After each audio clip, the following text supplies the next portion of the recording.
નમસ્કાર મારા વાલા ગુજરાતી મિત્રો, જાગો જોગી જાગો ચેનલમાં આપનું સ્વાગત છે. તો આજે આપણે વાત કરીશું કે વર્તમાન એ જ સત્ય છે. કેમ કે આપણું મન વાંદરાની જેમ એક ડાળી ઉપરથી બીજી ડાળી ઉપર કૂદી રહ્યું છે. એટલે કે એક વિચારથી બીજા વિચાર ઉપર કૂદી રહ્યું છે, પરંતુ થોડી વાર માટે પણ શૂન્ય થતું નથી. દિવસે વિચારોમાં દોડે છે અને રાત્રે સ્વપ્ન જુએ છે. તો તેને શૂન્ય કરવા માટે લોકો ઘણા બધા પ્રયાસ કરે છે, પરંતુ મન શૂન્ય થતું જ નથી. તો મનને શૂન્યતામાં લાવવાનો એક જ રસ્તો છે કે તમે વર્તમાનને પકડી લો. કેમ કે આપણે જોઈએ છીએ કે મન કોઈ દિવસ વર્તમાનમાં રહેતું જ નથી. તે જે અત્યારે તમારી પાસે નથી કે પછી જે સમય જતો રહ્યો છે એના વિશે જ મન વિચાર કરતું હોય છે.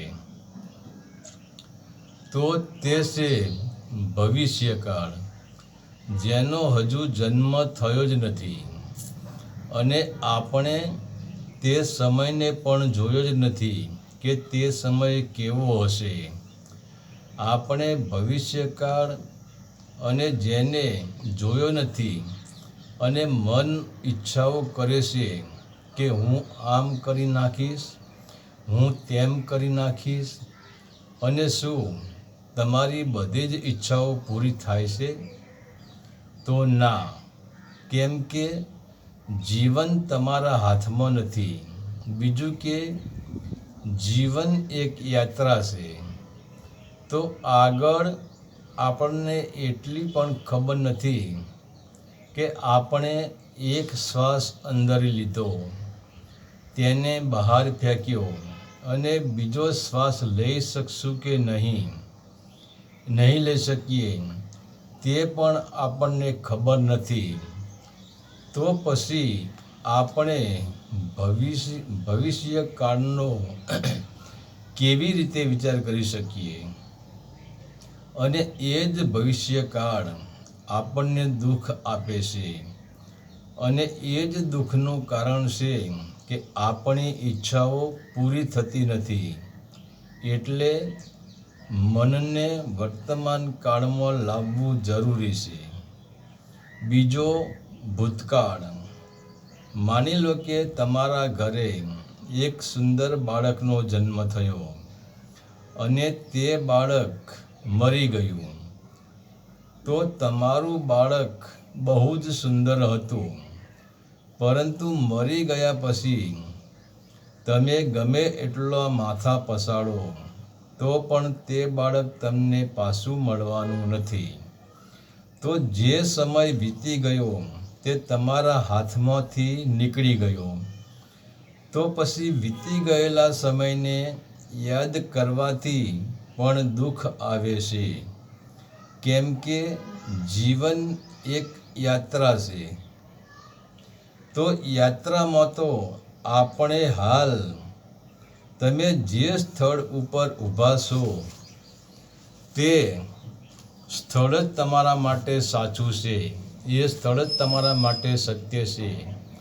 કેમ કે જે સ્થળ પાછળ છૂટી ગયું એનો વિચાર કરવાથી તે આપણને મળવાનું નથી.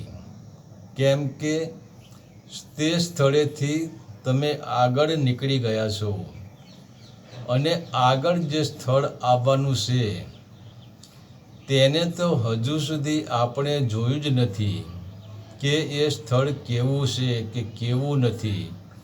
એ સ્થળ ઉપર સુવિધાવાળું છે કે પછી અસુવિધાવાળું છે. એ સ્થળ આપણને સુખ આપનારું છે કે એ સ્થળ આપણને દુઃખ આપનારું છે. આપણે ત્યાં પહોંચ્યા જ નથી તો આપણે તેના વિશે કેવી રીતે વિચાર કરી શકીએ? અને એટલા માટે જ આપણું મન શૂન્યતાનો આનંદ લઈ શકતું નથી અને ચારે બાજુ ભટકાઈ રહ્યું છે અને વાંદરાની જેમ એક ડાળી ઉપરથી બીજી ડાળી ઉપર, એક વિચારથી બીજા વિચાર ઉપર કૂદી રહ્યું છે, પરંતુ મનને ક્યાંય શાંતિ મળતી નથી.